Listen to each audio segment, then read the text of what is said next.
Assalamualaikum warahmatullahi wabarakatuh. Salam sejahtera untuk kita semua.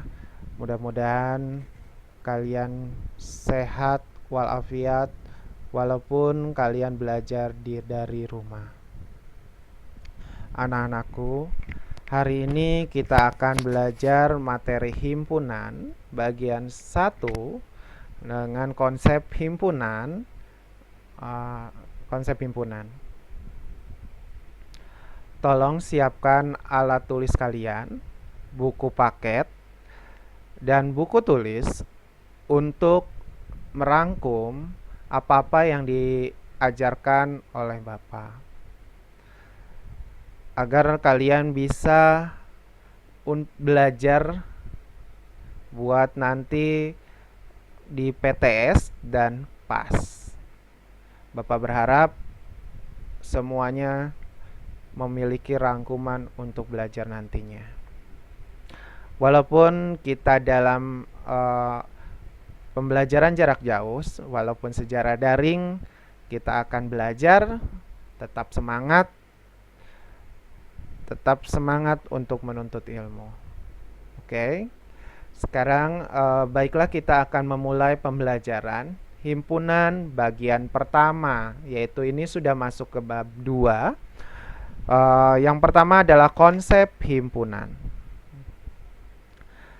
Pengertian himpunan, di definisi atau pengertiannya adalah kumpulan dari objek yang diterangkan secara jelas.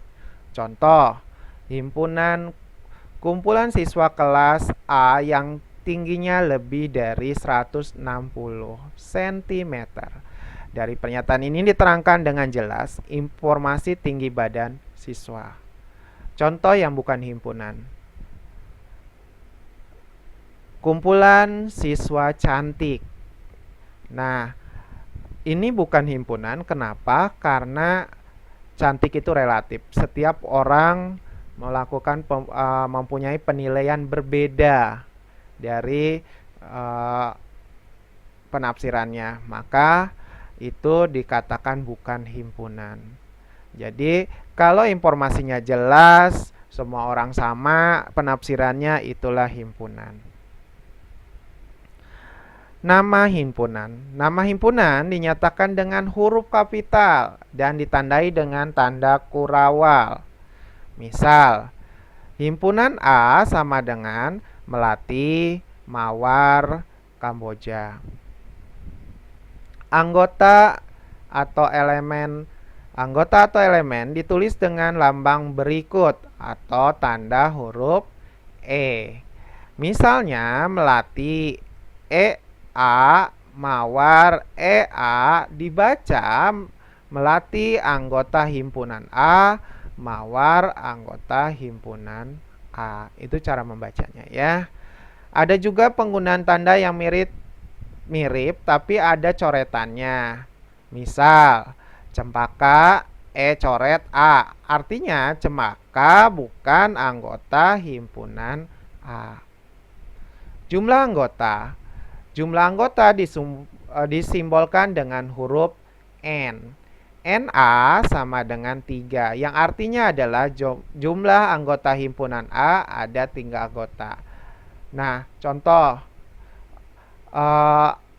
Anggota yang dalam huruf dengan huruf ada beberapa huruf yang sama, itu dihitungnya 1. Tidak, misalkan D-nya ada 2, yang dihitung adalah D-nya 1 kalau dalam masuk himpunan.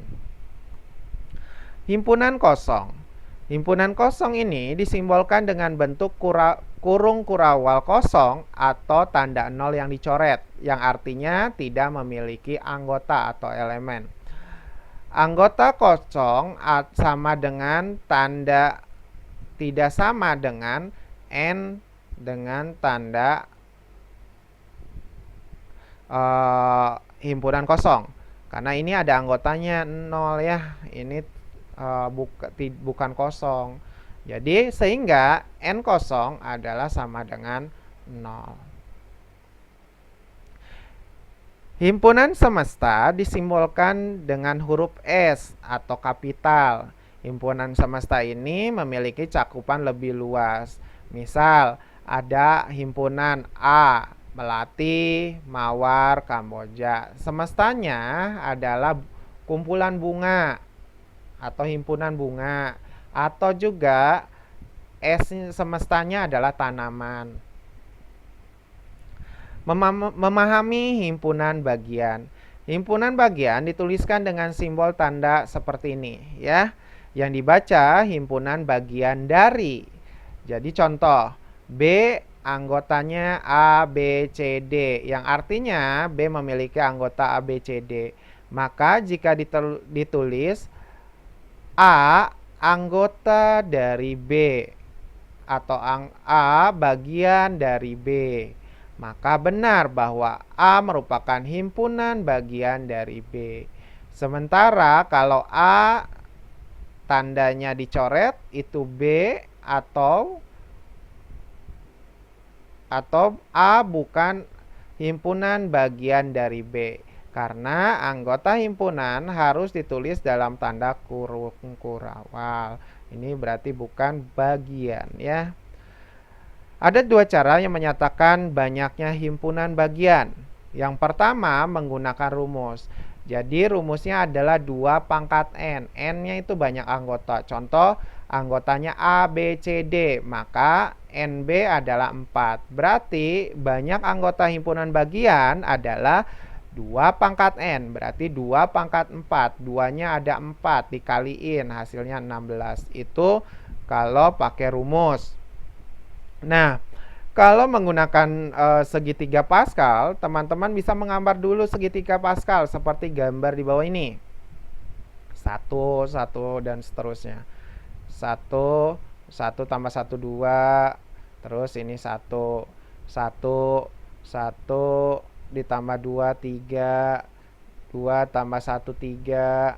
Kemudian 1, 1 tulis 1 tambah 3, 4. 3 tambah 3, 6. 3 tambah 1, 4. 1 dan seterusnya. Ini N-nya 0, N-nya 1, N2, 3 dan 4. Nah, coba kita lihat pada baris terakhir ya. Kolom pertama digunakan untuk menghitung himpunan kosong. Jadi kolom kedua itu digunakan untuk memiliki 1 anggota. Kolom ketiga memiliki 2 anggota. Kolom keempat himpunan 3 anggota. Yang terakhir itu himpunan itu sendiri. Karena N pada baris itu adalah 4, jadi kolom terakhir itu adalah himpunan memiliki 4 anggota. Contoh, diketahui B, A, B, C, D dengan N adalah 4. Banyaknya himpunan bagian dari B yang mempunyai 2 anggota adalah. Nah, yang dicari himpunan 2 anggota. Dari segitiga Pascal kita buat himpunan bagian B yang mempunyai 2 anggota adalah 6 himpunan. Anggotanya adalah A, B, AC, AD, BC, BD, CD. Nah, terlihat dari mana? Nih, 2 anggota 1, 2, berarti ada 6 ya. Contoh lain, jika dinyatakan banyak himpunan bagian B yang sedikitnya mempunyai 3 anggota adalah dari segitiga Pascal di atas kita bisa mengetahuinya. Jawabannya 4 dan 1. Sehingga 4 tambah 1 berarti ada 5 himpunan. Diagram pen. Cara membuat diagram pen itu ya, ada beberapa cara. Nah, himpunan dapat dinyatakan dalam bentuk diagram pen yang dikenal dengan diagram pen. Diagram pen diperkenalkan oleh pakar matematika dari Inggris pada tahun 1834 sampai 1923 bernama John Penn. Dalam membuat diagram pen yang diperlukan perhatikan yaitu 1. Himpunan semesta digambarkan sebagai persegi panjang dan bersegi, sedangkan anggotanya digambarkan dengan nokta. Jadi nanti berbentuk persegi, ada tulisan S, dan di tulisan ada tanda titik-titik. Yang kedua, setiap himpunan yang dibicarakan selain himpunan kosong ditunjukkan oleh kurva tertutup atau sederhana. Berarti ditentukan oleh kurva tertutup. Jika suatu himpunan anggota terlalu banyak atau tak berhingga, maka noktahnya tidak perlu digambarkan. Noktahnya kalau banyak itu tidak perlu digambarkan. Ada beberapa contoh diagram pen. Nah, yang seperti ini adalah contoh diagram pen saling lepas. Kenapa? Nah, S itu semesta. Semesta itu keseluruhan. Angka yang ada 1, 2, 3 sampai 9.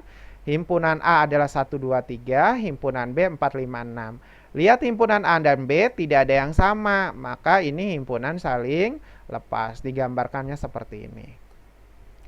Contoh 2, himpunan saling berpotongan. Nah, pada saling berpotongan, S itu semesta, semua angkanya tertulis itu semesta.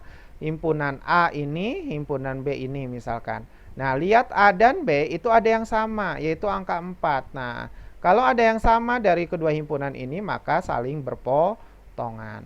Gitu ya. Himpunan semesta yang tidak ada di A dan B ditulis di luar. Contoh 3, himpunan bagian. Himpunan bagian adalah apabila himpunan A itu ada di himpunan B atau sebaliknya. Nah, semesta itu ada kehimpunan keseluruhan. Contoh lihat, 1, 2, 3 itu berada di B. Berarti B-nya itu ada di luar, himpunannya ada di dalam. Nah, yang tidak ada di A dan B itu disimpan di luar. Gitu. Nah, ini namanya himpunan bagian. Himpunan yang sama. Himpunan yang sama apabila ada semesta 1 sampai 9, A dan B itu sama. 1 2 3 1 2 3 4 sama ya. Nah, maka ada di lingkaran yang sama. Nah, ini namanya himpunan yang sama. Nah, ini adalah yang tidak ada di A dan B itu ditulis di luar. Terima kasih atas perhatiannya. Untuk latihan nanti Bapak akan tulis di Google Classroom. Kalian tinggal klik dan dikerjakan dengan teliti. Bapak berharap materi himpunan, yaitu konsep himpunan, ini dipahami. Bagi yang belum dipahami, silakan diulang kembali videonya. Terima kasih atas perhatiannya. Billahi taufiq wal hidayah. Wassalamualaikum warahmatullahi wabarakatuh.